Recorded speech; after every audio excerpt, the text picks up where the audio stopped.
En este episodio de Vivir Afuera nos acompaña Catalina Arévalo Ferro, reconocida profesora universitaria, doctora en ciencias naturales y apasionada por la comunicación entre bacterias, al igual que por el vino. Hoy, en Vivir Afuera, hablaremos con ella sobre cómo se vive una migración académica, cómo se forma carácter en la soledad de un diciembre frío y cómo se cultivan comunidades humanas y bacterianas. Esta será una conversación íntima sobre ciencia, migración, vínculos, fortaleza emocional y una cava con más de 80 botellas cuidadosamente seleccionadas. Soy Andrew Carvajal, su anfitrión, abogado migratorio canadiense y un sommelier en formación.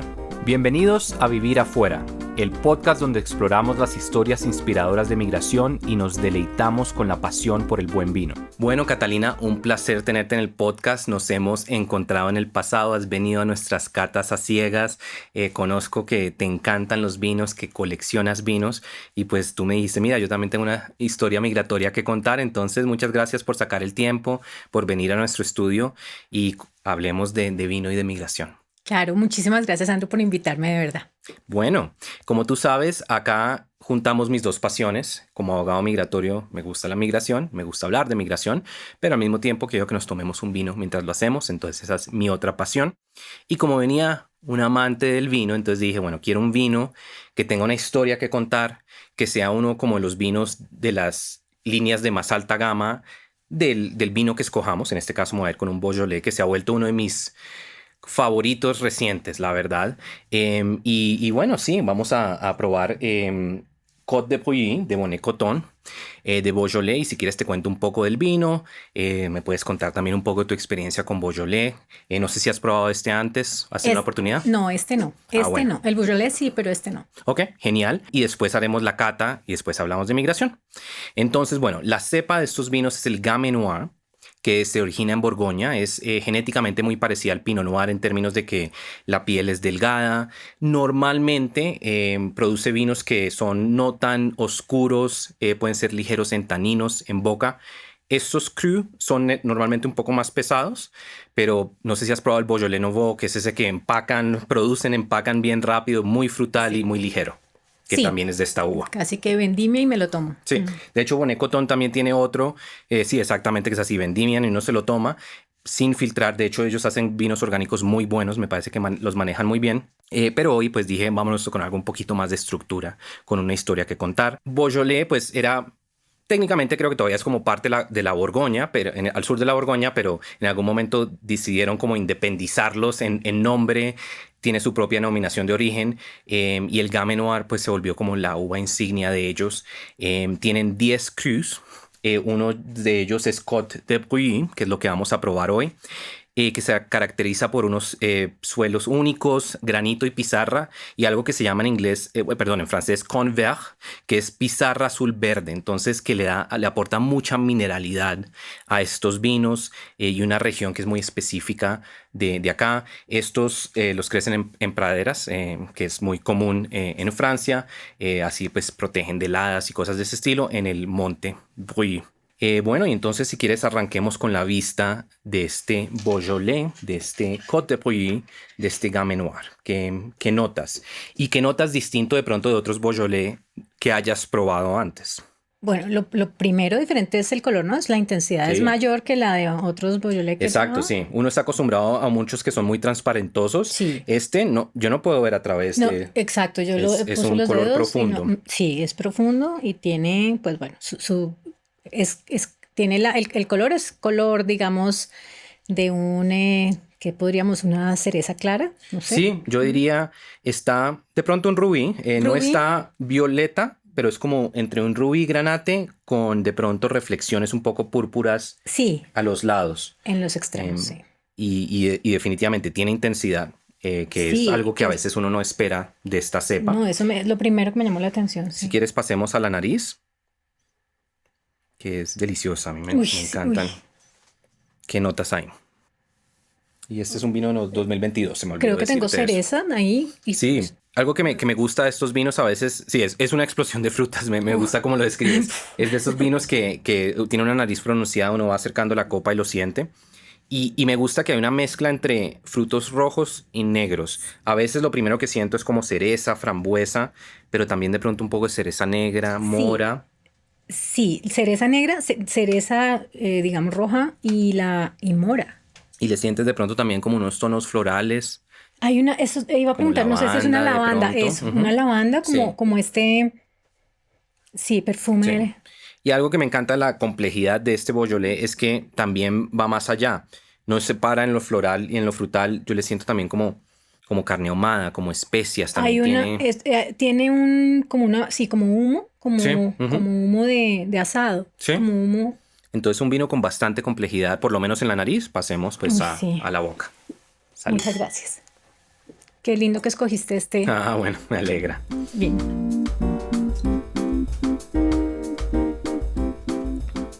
Cuéntame un poco. ¿Qué te parece?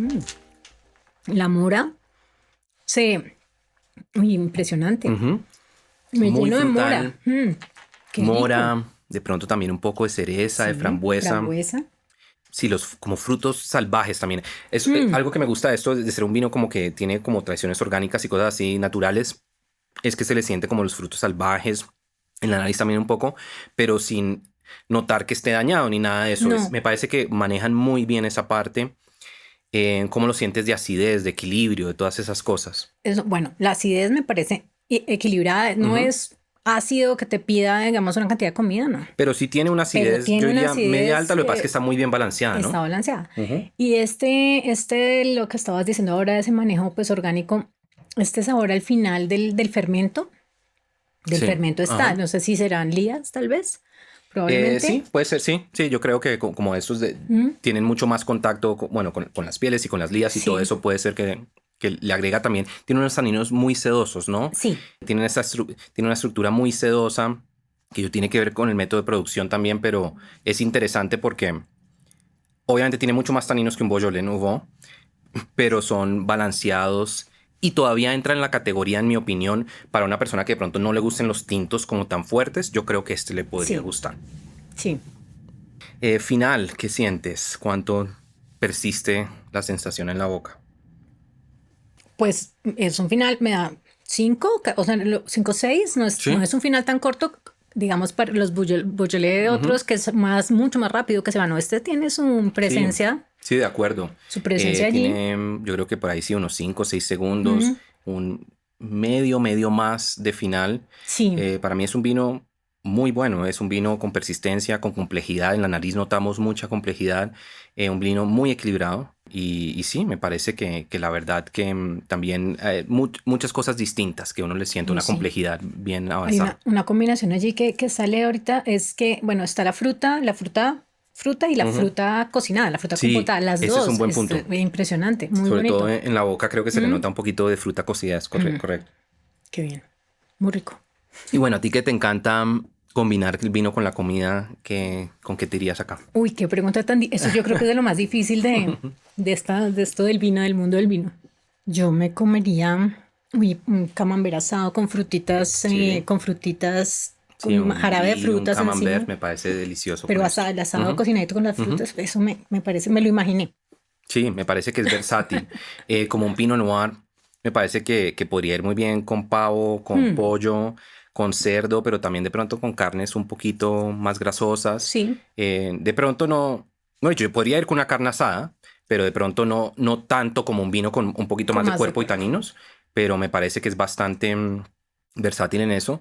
Y como los Pinot Noirs también, que tiene como ese aspecto un poco terroso, a mí me parece que iría muy bien como con un risotto, con champiñones, de pronto Sí, con ensaladas también y cosas de ese estilo. sabes que también, por ejemplo, con la cena de Navidad típica, me Sí, parece que correcto. va muy Ujú, rico. ujú. Sí, sería un buen vino para una cena de Navidad o para Acción de Gracias, para los que Exacto. celebran eso.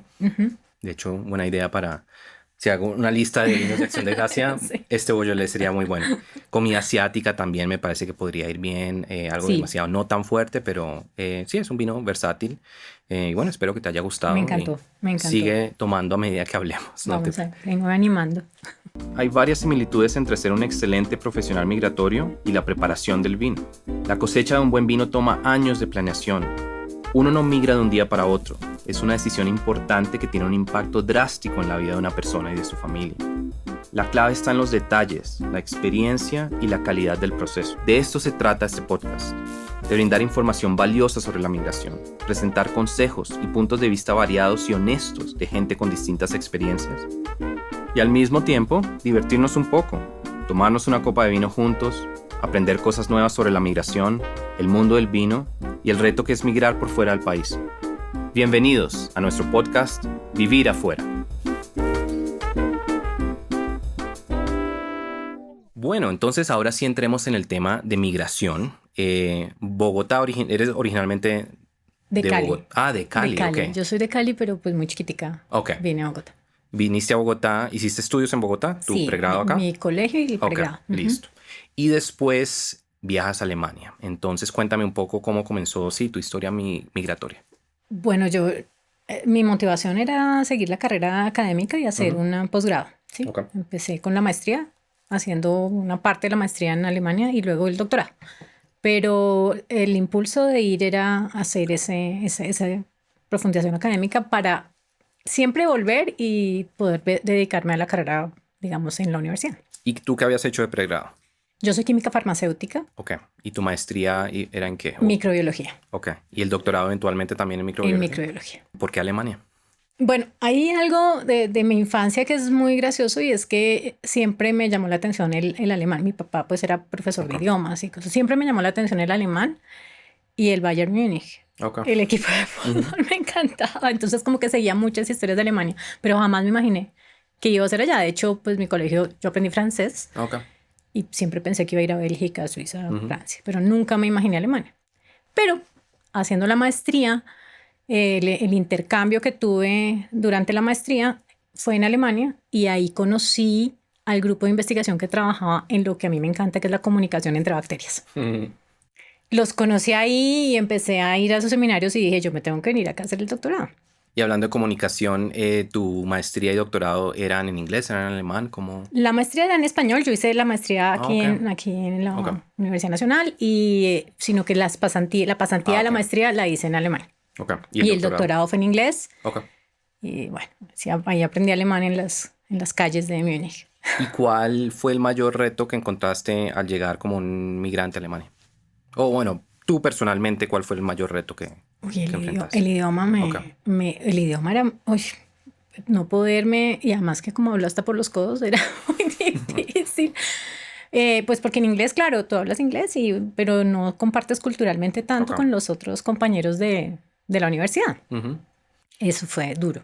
¿Y en tu doctorado había mucho estudiante internacional? Sí, Ok. no había latinos, realmente no había quien hablara español, había pues un par de alemanes que estaban aprendiendo español y eso fue muy bueno porque hacíamos intercambio y entonces yo aprendí también de ellos, Ok, claro. pero la mayoría eran coreanos o de Singapur o bueno. ¿Y culturalmente cómo encontraste Alemania? ¿Lo que esperabas? ¿Distinto? Sí, pues a ver, la primera vez que yo fui yo iba con mucho susto porque todo digamos, el concepto era lo frío que son, las distancias que Sí. ponen, ¿no? Lo estrictos de Lo pronto que son. estrictos, pero en esa época que fui yo me di cuenta que pues sí son, pero son también muy acogedores, se preocupan por ti, te tratan de ayudar. Entonces eso fue como una sorpresa. Dije, bueno, esto no es como lo pintan, ¿no? Alemania no es ese mundo frío que hablan solo a gritos, no, para nada. Y la cantidad de cosas culturales que había para hacer y ver, eso me motivó mucho. Y el respeto al tiempo libre. Uy, Claro, sí. impresionante. Eso también dice uno, bueno, aquí eso es parte como de la cultura. Entonces, eso fue como esa impresión que no me la esperaba porque obviamente esperaba algo más frío. Y después, bueno, sí, gané una cantidad de cosas, conocí pues pintores que en mi vida había oído, visto, y ya más allá de la parte pues académica. Ok. Y como migrante, ¿cómo viste Alemania cuando estuviste allá? A mí, o sea, yo llegué y pues yo tenía arregladas todas mis visas pues por la universidad. Pero, y nunca, mira, honestamente muy poco yo sentí un rechazo como Ok. migrante. Me pasó 2 veces, te cuento el detalle, pero a mí me tocó la parte de las Torres Gemelas allá. Ok. Y digamos que en el mundo académico, pues todo el mundo aterrado y yo era una más de ellos. Pero cuando ya iba, por ejemplo, a las estaciones de trenes y veían mi aspecto, que además pues es un aspecto que cuando estás en invierno me tapo aquí con la bufanda y me veo pues árabe, prácticamente, ¿no? Pues las cejas. Ok. Eso fue duro, eso fue Ah, muy duro y en esa época me tocó hacer renovación de visa de estudiante. Fue justo el momento. Fue una experiencia tan horrible, ¿en serio? tan horrible. Sí, eso fue un lunar ahí Ok. que como que uno dice, uy, tanto que mi doctor Fata, mi director del doctorado, tuvo que intervenir y escribió una cosa, pues porque prácticamente me estaban como si haciendo un interrogatorio. Claro. Y eso que, pues, mejor dicho, venías de Colombia, eres una persona, pues, hispánico, pero Sí, también Caucasian en cierto modo. claro. No me imagino si lo que hubiera sido para una persona del Medio Oriente o Southeast Asia haciendo esa renovación y todo eso. Ok. Entonces, bueno, y eso pasa, eso es cíclico, ¿verdad? Digamos, Canadá, que, pues, que es el país donde yo he estado la mayoría o mucho de mi vida, es un país que siempre dijeron que están abiertos a los inmigrantes y siento que lo es, pero últimamente, con lo que ha pasado en todo el mundo, también, Claro. sí, eso es como por tendencias, ¿no? Mm. Bueno, hablemos un poco entonces ahora del trabajo tuyo y pues también el trabajo desde el punto de vista de ser mujer científica y ser mujer científica migrante. Durante tu doctorado, em, hablemos como de la parte científica, ¿qué valor tuvo haber estado en Alemania comparado con, digamos, haber hecho ese doctorado acá en Colombia? Pues del cielo a la tierra Ok, tenemos, bueno, no sé si es un poco ciertos prejuicios, pero cuando tú vuelves con un doctorado extranjero y un doctorado en Alemania, pues las puertas se te abren incluso casi que sin preguntarte, ¿no? Tal vez ok. eso es un poco también de nuestra idiosincrasia. Ujú. Y pues claro, eso fue muy bueno cuando regresé. Mm, digamos que una de las cosas que digamos, yo aprendí es que tú puedes hacer las cosas en cualquier lugar del mundo y lo importante es como el empeño. Sin embargo, aquí al regresar uno se da cuenta que tiene que hacer todo de manera mucho más lenta. Ah, Puedes hacer ok. lo mismo, pero te vas a Mm, demorar mucho más. ok. Entonces, al regresar, claro, llegas con esa carta y se abren las puertas. Yo entré en la época en que yo entré, todavía no había tanta paridad de mujeres como hombres como profesores, ¿no? Pues ya en Claro. este momento pues no, pues estamos, pero ese título hace que también te abran las puertas por ese lado. Se va Ujú. de lado un poquito el hecho. Bueno, en la academia yo pienso, aquí en Colombia yo pienso que la academia es muy paritaria en eso. Ok, qué bien. Por lo menos en mi experiencia. De pronto hay otras mujeres que no lo consideran así, pero en mi experiencia ha sido así. ¿Y sientes que allá, haber sido mujer y haber sido migrante, te dio una experiencia distinta que si hubiera sido, no sé, un hombre alemán en tu carrera o sientes que eso no tuvo un impacto? No, allá sí, allá había una gran fortaleza en los hombres, porque Ujú. además pues son, digamos que en Alemania aún pues no sé si usar la palabra que se usa ahora tan de moda, el patriarcado académico es grandísimo, Ok, porque todos los profesores, los Hochprofessors son sí, ok. hombres, hay muy pocos, pero por ejemplo mi supervisora en ese momento es rectora de una universidad. Entonces ahí va la cosa y yo creo, pero sí la parte académica estaba ahí, la mayoría de los Hochprofessors eran Ok, hombres. sí. Y bueno, me Entonces, imagino que eso también es parte cultural, pero también parte, pues, de la historia, que ha cambiado con el tiempo, ¿verdad? total, Yo creo que incluso sí, acá también eso sí. con el tiempo ha cambiado.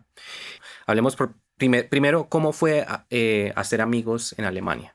Bueno, mira, el primer año, yo fui primero corto para hacer la pasantía de Ok, maestría y allí pues todo el mundo muy amable, muy querido, como te decía, bien, pero finalmente es eso, es la atención que te hacen, el momento, la ayuda, el apoyo, que no te falte nada. ok. Cuando ya fui a hacer el doctorado, pues empezó a pasar el tiempo y tú pues ya no tienes esa confianza con la gente para mantener una relación. Y el primer año al final tú dices, yo no conozco finalmente aquí a nadie, qué tristeza, esto nadie es amigo mío, no tengo amigos, mis amigos están acá, yo les escribía, ay, ¿qué Hmm, hago? Escribí a mi mamá unas, mami, ¿yo por qué me vine acá? Yo, quién me mandó para acá? Me dijo, usted, mijita, usted, usted, mijita, me dijo. Pero después de que pasa el año, es como un periodo de prueba, es una ok, cosa sí. rarísima, pero no es que te pongan a prueba, es que ellos van desarrollando la confianza. Y después del año, mira, de mis mejores amigas, las alemanas que conocí allá. Ok. Y un par de amigos también, pero pues digamos que se resaltan mis amigas alemanas. Mira, qué calidez, qué confianza, qué sinceridad. O sea, cuando te acogen, de verdad. No es como a veces que uno dice, ay, sí, hola, ven. No, es pura verdad. Entonces, muy bonito la Sí, amistad. eso es interesante y yo creo que es comparable también con otros lugares en Norteamérica y bueno, en otros países que las personas dicen de pronto se demoran un poco más, de pr- Mm, pero de pronto es mucho más, si lo acogen a uno es más genuino. Yo siento que acá a veces muchas personas dicen, sí, claro, yo te ayudo, claro. yo te llevo, pero es como de que lo hacen a regañadientes, como que uno siente como que esa obligación, mientras que allá dicen, no, pues yo no te voy a llevar al aeropuerto si No apenas te te llevo, conozco. no te llevo, pero cuando te dicen te llevo es porque realmente Sí. lo quieren Ujú. hacer. Mm. Y dentro del círculo científico, ¿qué tal es eso de hacer amigos? ¿O es más duro que en otras profesiones? Pues siempre has estado en esta profesión, pero... Pues a mí me parece que eso es duro. Ok, O sea, mientras tú estás de estudiante, la cosa es diferente, pero cuando tú ya tienes un rol un poco más allá y una competencia, cuando hay competencia, qué difícil es y qué cuánto mugre hay alrededor y sí. cuántos chismes y cuántas cosas hartas hay para que compiten con... Sí, es una hay una competencia que no es que sea desleal, sino simplemente una competencia. Sí, ok. Y es Y yo creo que ahí está la parte científica y académica también, ¿verdad? totalmente. Ok. Totalmente. Y pues bueno, ya después confía uno en alguien en la parte académica y se da cuenta que confió en el que no era y entonces viene la tristeza y bueno, en fin, hay de todo, pero es muy difícil. Bueno. Y bueno, aparte de Alemania, me habías mencionado que habíamos hablado que tú has estado en Inglaterra, creo, un Fui tiempo. durante el doctorado, Ok, fui a Inglaterra también a hacer una pasantía, ok. Y en Francia también en estuviste, ¿verdad? Francia, en París también, para hacer una pasantía con mis bacterias. Todo Ok. con mis bacterias, pasantías cortas. Ok. Francia, Inglaterra comparado con Alemania. Bueno, es un poco, no es justa la comparación, que es un mes y un Sí, mes, ok, está bien. Ujú. pero no hice muchos amigos, Ok, pero digamos a nivel académico, súper bien. O sea, igual, mismo un nivel alto, aprendizaje total, disposición total en los laboratorios. Comida, qué diferente. claro, sí. Comida totalmente diferente. Ah, yo creo que Francia le gana a todos. L- sí, pero Francia le gana con los vinos un poco, Ok, porque eso es muy rico. Pero a mí la comida alemana, yo creo que soy de las pocas personas ok, que dicen me encanta. A ok. mí me fascina la comida alemana. Yo, si puedo pasar, si tengo un viaje y puedo pasar por Frankfurt y comerme una Mm, salchicha, yo soy feliz. La inglesa no me gustó tanto y la francesa sí es muy rica, pero pues como en esa, ¿no? Entonces, la de ok. Alemania, la de Francia, la de Inglaterra, los vinos de España, de Francia, pues sí son mucho más ricos que lo que uno puede conseguir en Alemania y que me perdonen mis amados alemanes, pero sí, no. Y después de todo este tiempo, ¿qué te hace volver a Colombia? ¿O siempre tenías eso en la mira, como era formarte Sí, y venir a enseñar acá? Ok. sí, yo siempre quise, eso es, cuando hablo con mis estudiantes y ya he tenido experiencias que se van, me dicen, profe, yo no quiero volver a Ujú. Colombia. Yo no era así, o sea, yo siempre dije, quiero volver. Desde que empecé la maestría, yo dije, cuando me entrevistaron para pasar la maestría, preguntaron por qué quiere hacer una formación de posgrado. Pues en esa época no era tan común y menos un doctorado, y Claro. pues la maestría tampoco tanto. Yo dije, porque quiero ser profesora de la Universidad Nacional. Lo Ok. dije y yo quiero regresar. Y cuando terminé mi doctorado, pues empecé a mirar cómo regresar. Y llegaba un punto en el que yo decía, yo ya no, o sea, ya no quiero estar más aquí, no porque me hiciera falta la comida, no porque me hiciera falta, no, sino porque yo quería ya estar en mi país. Yo creo que te lo había comentado, yo no quiero que me sigan preguntando, ¿y tú por qué estás acá? Con el cariño más grande, el amor más, ¿y tú por qué estás al otro lado del océano? No sé, ¿por qué estás acá? Y entonces uno tenía que dar la explicación. No, pues porque estoy formándome, no, porque estoy haciendo esto. Entonces eso me perturbaba y he hablado de esto con otras personas y no les importa, pues es una pregunta de cariño, pero a mí me tronaba por dentro. Siempre quise volver, pero pues me preguntas cómo fue volver. Fue muy duro volver. Volver fue durísimo y irme fue durísimo. O sea, el cambio, la migración hacia allá y de por acá también es una migración. Después de que tú has estado estableciendo Claro, allí unas cosas cálidas, volver también es una migración y volver fue duro porque tú vuelves y tú piensas que el mundo se quedó donde lo dejaste. claro. Sí, hablemos justo de eso, porque sé que, bueno, irse es difícil, establecerse es difícil, pero también con todo lo que uno cambia, a veces volver también lo puede ser. ¿Cuánto tiempo alcanzaste a estar por fuera? Casi 6 años, no, 6 años. Ok. Sí. ¿Y cómo sentiste eso de volver a tu país cuando ya no eras la misma persona que eras antes? Sí, sí. A ver, lo primero es que a uno nadie lo prepara para volver. A uno todo el mundo lo prepara para irse. Usted va a ir, se va a encontrar, va a estar sola, va a tener que hacer esto. Pero nadie le dice volver. Es durísimo porque usted no es lo mismo y nadie es lo mismo y sus amigas del alma ya son otras personas, tienen hijos, tienen familia y no es lo mismo, nada es lo mismo. Nadie lo prepara para eso.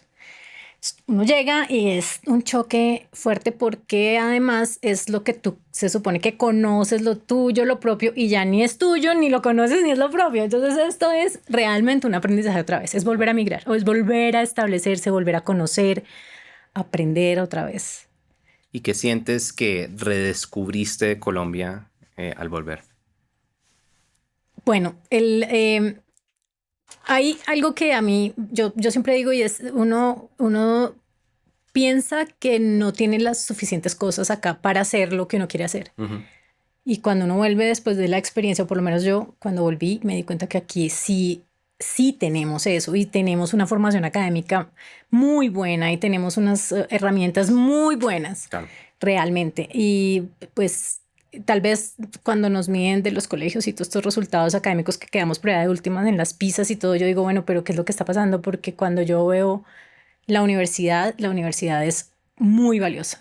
Y eso, ver eso después de compararlo cuando uno regresa, eso ha sido, no sé, o sea, no puedo decir si es que cambió durante esos años, no creo, sino que yo me di cuenta de que eso era así. Ok. De eso. ¿Y ahora estás de profesora en qué facultad? Facultad de Ciencias en la Universidad Nacional, Ok. en el biología, en el departamento de biología. ¿Y estás enseñando pregrado, posgrado? ¿Qué estás? Las dos cosas, pregrado, microbiología, y posgrado, fisiología, bioquímica y microbiología. Ok. Sí. Y sé que en un momento pasaste por la Dirección de Relaciones Exteriores de la Universidad Nacional. Cuéntame un poco Sí. qué es eso. Bueno, esta experiencia fue muy bonita y es parte de que yo pienso que cuando uno ve otra cosa, le cambia la vida. Le cambia, no tanto que uno se haya ganado algo increíble, sino que tú entiendes que lo de uno vale y las otras culturas son un montón y todo el mundo es diferente y a todo el mundo hay que respetarlo y hay muchos valores. Entonces hay un dicho de estas oficinas de intercambio que dicen el cambio con intercambio. Y a mí me encanta eso porque qué cosa tan cierta. Cuando uno hace un intercambio, uno aprende a respetar a otras personas. Entonces, un poco, cuando asumí la Dirección de Relaciones Exteriores, lo que quería era, ya había mucha gente que migra. Nosotros tenemos muchos estudiantes que van hacia otros países. Yo quería que vinieran. Claro. Que vinieran de otros países. Y en eso enfoqué, digamos, la gestión de esos 6 años. 6 años allí. Tratando de ir a las universidades de muchos países, de muchas ciudades y decir, bueno, esto es lo que ofrece la Universidad Nacional, vengan. Claro. Y realmente fue una experiencia muy bonita y mucha gente vino. Obviamente, a quienes más logré atraer fue a los alemanes. Tuvimos una cantidad de estudiantes alemanes, pero era fácil porque yo ya tenía el idioma, ya tenía, claro, y eso es el intercambio. Yo hice un intercambio en Alemania y gané cultura y seguridad en ese país. Volver a atraerlos no era tan difícil. ¿Y qué crees que nos falta en términos de las instituciones o incluso en términos de pronto ya más del país para poder atraer más estudiantes internacionales a hacer intercambios acá? Bueno, la obvia es pues dinero, ¿no? Porque hay que tener becas, hay que buscar una manera para que los que vienen también puedan mantenerse acá. Claro. La cultura de la residencia estudiantil, y tal vez uno lo piensa porque nosotros tenemos provincias y las personas de las provincias vienen a las ciudades principales a estudiar, pero si tú preguntas, viven en casas, en habitaciones de casas, no hay como la cultura de una residencia estudiantil. Yo creo que eso es algo que Colombia tiene que desarrollar y estamos demorados porque tenemos migración interna para estudios, claro. ¿Cierto? Y sobre todo en una ciudad como Bogotá, pues uno siendo extranjero, moviéndose con la infraestructura de transporte acá debe ser difícil. Claro. Y lo otro es, sí, yo creo que el sistema de transporte nosotros, pues bueno, ya sabemos la historia del metro, el transporte, esto es un desastre. Yo creo que eso fue de los mayores impactos cuando volví también. Okay. Volver con una buseta, 103 Unicentro Bello, decía, ¿qué es esto? ¿En dónde me voy a subir? Sí, eso, duro. Bueno, y de todo este tiempo que pasaste afuera, ¿cuál es como el mayor aprendizaje que te quedó, que le transmites a tus estudiantes? Bueno, yo retomo lo que te decía, porque se va a quedar, vuelva y nos trae lo que sabe. Okay. Pero yo, ¿qué les digo? Muchos piensan que si vuelven no van a tener que aportar, y yo creo que eso no es cierto. O sea, siempre hay algo para aportar, y más en esa condición en la que uno trae ideas nuevas, culturas nuevas, eso siempre. Y lo otro es, o sea, irse a hacer como una aventura académica a veces es muy difícil y les va a costar mucho trabajo. Yo pienso que es importante empezar desde muy temprano a hacer contactos, escribir a los investigadores que uno lee en los artículos, escribir, hacer el contacto, hagan el contacto de las cosas que les gustan. A mí me gustaba la comunicación en bacterias y yo buscaba quién hacía, les escribía. De 10 correos electrónicos me respondían 2. Bueno, Ok. 2, está bien. Eso me parece fundamental, empezar a educarse en eso del contacto, hacer el contacto. Muy interesante. Creo que eso se me viene a la cabeza ahorita ese consejo. Ok. Y supongo también en las conferencias internacionales aprovechar y No hablar con tener esa temor. persona. Sí. Sí, no tener temor. Mire, yo oí su charla, yo soy un estudiante de pregrado, me encantó. Me encantaría saber más con quién de su grupo puedo hablar, porque pues los que hacen las charlas a veces son muy personas Claro. muy ocupadas, pero quién de su grupo podría ayudarme a entender un poco mejor. Súper, muy buen consejo. Y bueno, pasamos del vino a la migración, volvamos al vino. ¿De dónde salió esta afición tuya por los vinos? ¿De siempre o fue parte también de vivir afuera que Pues impactó eso? yo la fortalecí con el vivir afuera, pero mira que echando para atrás, mi abuelo era importador, o yo no sé si eso es importador, pero yo he encontrado dentro de los archivos de la oficina de mi mamá recibos de importaciones de vinos de mi abuelo. Ok. Y traía vinos de Chile y aceite de oliva. Mm, Y los vinos, bueno, creo que el 120, el Santa Carolina y el 120 los traía. Imagínate eso hace cuánto fue. O sea, esto estamos hablando de hace muchos años. Y él traía eso y en donde mi abuelo y con mi papá siempre había vino en la casa. Siempre, siempre, siempre. Y yo veía en las reuniones el vino, con los almuerzos el vino. Entonces como que uno dice, bueno, ahí había una cosa de una normalización de que el vino forma parte como de tomarse una copa de vez en cuando. Eso está bien. Entonces de ahí viene. Y yo ya, bueno, ya en la universidad pues sí me gustaba mucho más un vino que los otros tipos digamos, de licores. Pues los otros licores más fuertes, muy rico, pero me gustaba más. Cuando salí, empecé a darme cuenta que el vino era muy barato afuera y muy rico. claro. Y que aquí encontrábamos vinos no tan ricos y muy costosos. Entonces empecé a inspeccionar nuevas uvas, a pasar incluso por vinos de supermercado que están allí parados. Y entonces uno empieza a mirar esta uva, ¿qué será? Y empezó una curiosidad por esto.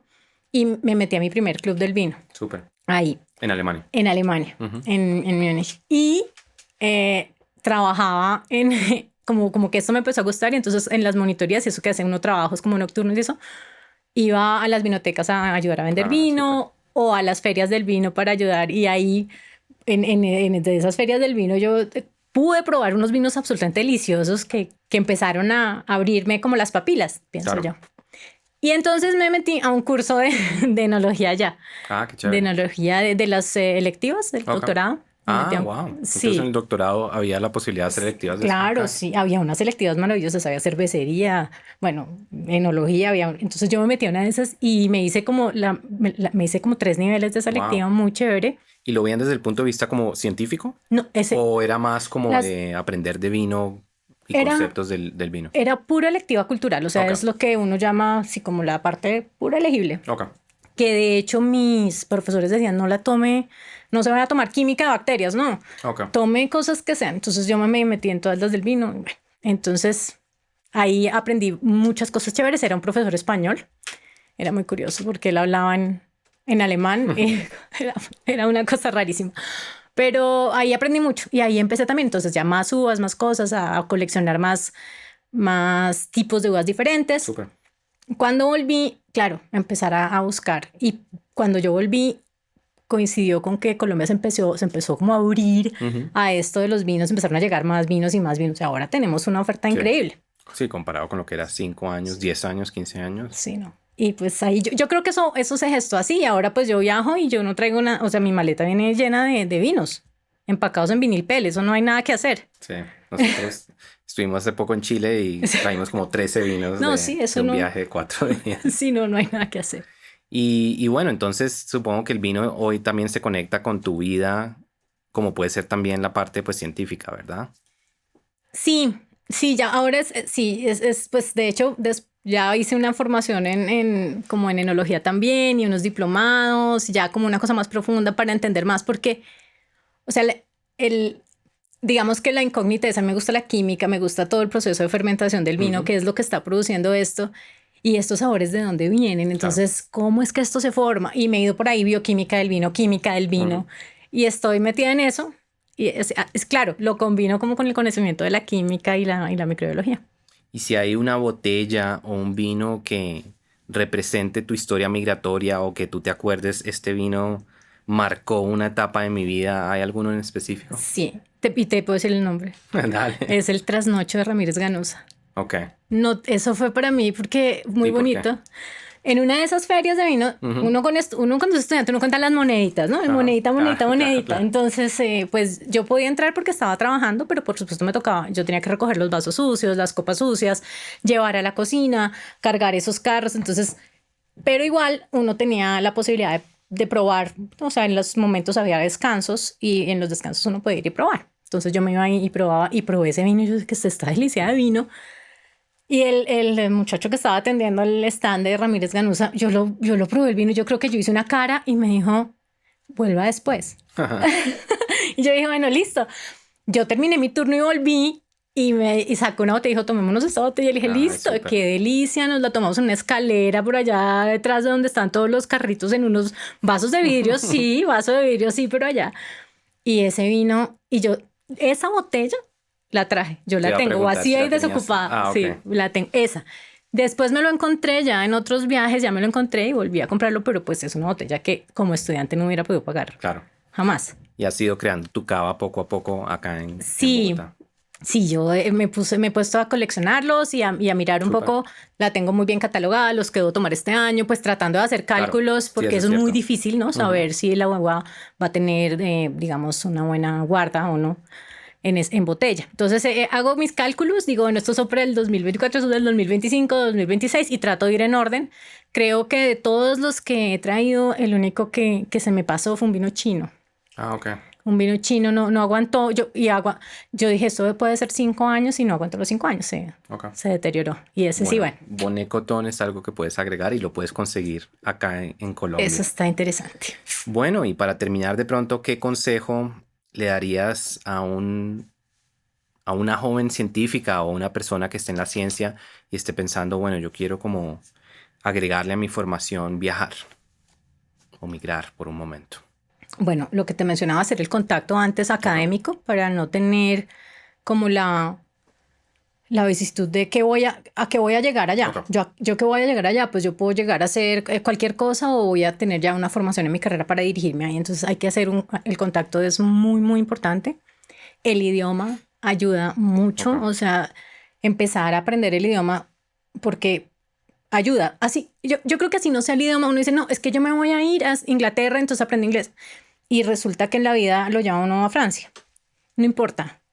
Un idioma abre el mundo de otros idiomas y te queda fácil, pero el idioma es fundamental. Creo que si están en pregrado y están haciendo eso, dedicarse al idioma o sea, es mejor dicho, no hay opción. Claro. Tienes que buscarlo. Y uno adicional al inglés. Sí. Y me parece también muy buen consejo incluso para las personas que dicen, ah, pero es que mi universidad es en inglés. Pero bueno, pues puede ser que la universidad sea en inglés, pero si va a estar en Alemania Sí. para poder salir, para poder conocer gente, para poder ir a un Claro. club de vino o cosas así, pues Algo aprender. tienes que hacer. Mi papá cuando me dijo, se va para Alemania, usted está loca, apréndase los verbos, me dijo, apréndase los verbos, porque usted dice el verbo y dice, no, bueno, esta algo quiere decirme de esta acción. Y en alemán son muy importantes los verbos, pero él me dio ese consejo y yo llegué con los verbos. Yo llegué a Alemania con los verbos, no sabía nada más. Está bien, bueno, buen consejo. Y si alguien te quiere buscar en redes sociales, en línea, ¿dónde pueden hacerlo? Bueno, yo no tengo casi redes sociales, tengo un Instagram que es Cata Arévalo F, Cata Ok. Arévalo, con dos As, Ok. Cata Arévalo F. Y ahí publico cositas como personales y cositas de vino. Tengo Ok. historias de vino que me los voy tomando mes a mes, los de la cava. Y mi correo electrónico, que es arevalof@unal.edu.co.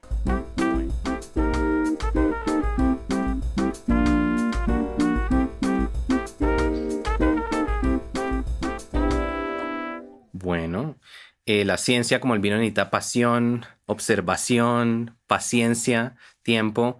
Y Catalina, creo que como un buen vino tú te has tomado tu tiempo en llegar a donde estás. Felicitaciones. Sé que emigrar no es fácil, sé que volver no es fácil. También pues somos afortunados en que pudimos tomar esas decisiones, que no fuimos empujados de salir de un país por necesidad o que también tuvimos la oportunidad de estudiar por fuera, que no todo el mundo la tiene, pero me alegra mucho que dos cosas. Uno, que hayas hecho lo mejor de todo esto y también lo que tú decías, tú tenías ese plan de volver, de lo que yo estoy aprendiendo, llegar, enseñarlo, transmitirlo y bueno, felicitaciones en lograr hacerlo. Felicitaciones también tu cava y todo lo que has aprendido del vino. Espero que sigas aprendiendo, espero que nos sigamos viendo en nuestras catas a Sin duda. ciegas. Y sí, gracias por tu tiempo, por acercarte a nosotros y contarnos tu historia. Bueno, muchísimas gracias, Andrew. Bueno, y recuerden que la conversación no termina acá. Nos pueden seguir en Vino Inmigración en TikTok y en Instagram. En YouTube también pueden ver segmentos del podcast y en Spotify y en YouTube ver el episodio completo. Cuéntenos un poco qué les pareció el tema, a quién quieren que entrevistemos, qué otros vinos quieren que catemos. Y Catalina, de nuevo, muchas gracias. Felicitaciones por todos tus logros y que sigas disfrutando del vino y de Beaujolais tan buenos como estos. Muchas gracias.